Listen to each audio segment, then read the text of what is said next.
published 17:30 Eastern Standard Time, the 5th of January 2018, updated 6:02 Eastern Standard Time, the 6th of January 2018. He is an individual who really makes an impression, and there really should be no mistaking him by now, though this is one of League Two's remotest outposts, and to ensure that a local broadcaster's sound gear is working properly, the Exeter City manager is asked to say his name, spell it out and identify his best Christmas present, before the questions start about Saturday's FA Cup third-round visit of West Bromwich Albion. He accepts with forbearance what a manager 3 divisions up would consider an indignity. Paul Tisdale. Time with the family. Thank you very much. This seems to be part of the weekly routine.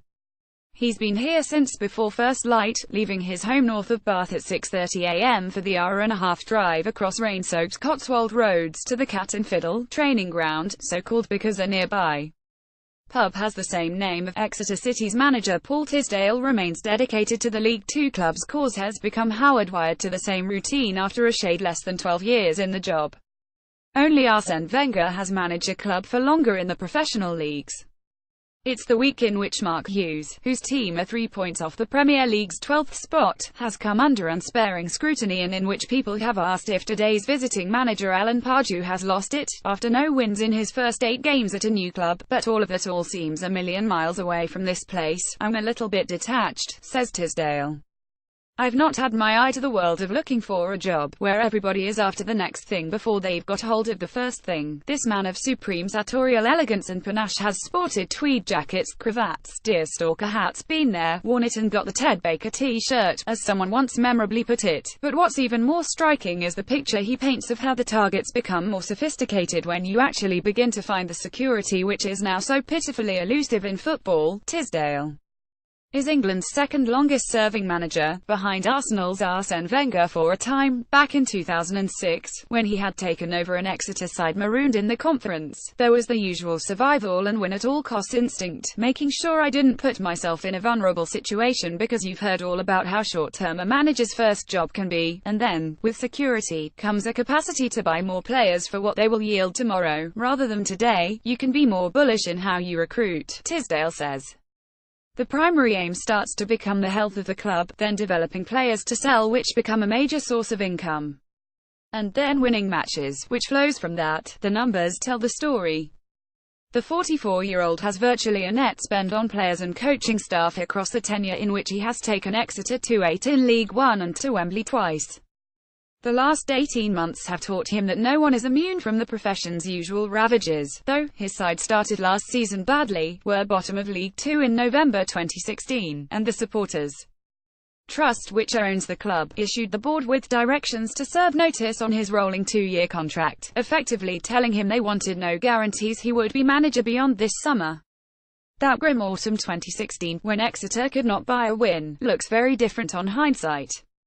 It turned out to be a temporary struggle from which Tisdale navigated Exeter to a Wembley playoff final against Blackpool, and 3 of the players in the group reaped the club a financial dividend. Ollie Watkins left for Brentford for around £1.8 million, winger David Wheeler to QPR for £500,000 and defender Ethan Ampadu to Chelsea, with an impending tribunal to rule on the fee. The 44-year-old, who has been with the Grecians since 2006, prepares his side for Saturday. The club have launched another promotion push this season, currently lying 7th, and will lead to 3rd by winning a game in hand on 5 challenges in a tight bunch. Though Tisdale is running down his contract, and it is hard to avoid the sense that the supporters' vote cut to him deeply. At the time, the directive from the supporters was to ask the board to renegotiate the contract with me. He says, it's only going to be a contract on lesser terms.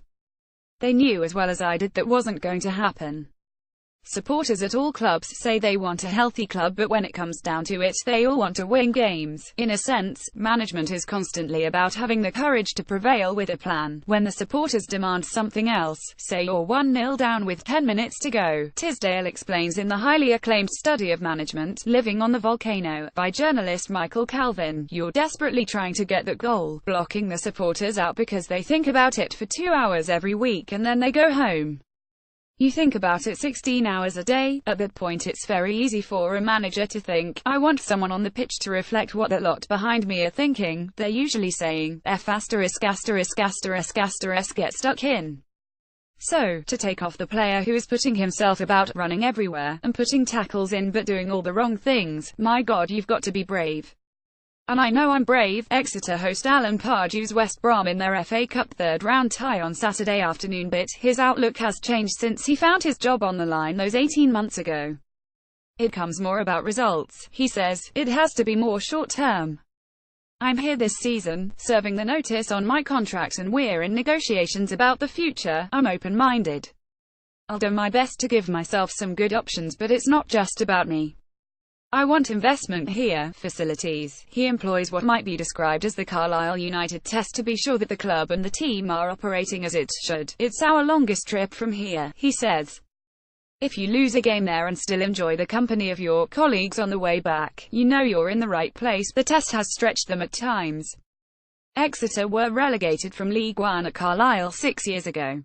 Every player will tell you collectivism is at the core of what he does. Today's tie brings the same scope for a windfall that arrived with Jurgen Klopp's Liverpool 2 years ago, when Exeter secured a 2-2 draw on an extraordinary Friday night at their St James Park ground, before losing at Anfield. It was a muddy January day then, and it's going to a muddy January day this time. Tisdale reflects, harboring concerns about injuries to defenders Troy Brown and Jordan Moore-Taylor, among others. He doesn't seem interested in the fact that WBA haven't won in 20 games. I didn't know that fact, he says. I just know that they're a Premier League team with professional people, and neither does he seem at all absorbed about the secrets of the arch-survivor Wenger. I don't hear our son talking about other managers, he says. If your focus is so clear, you don't think about other people.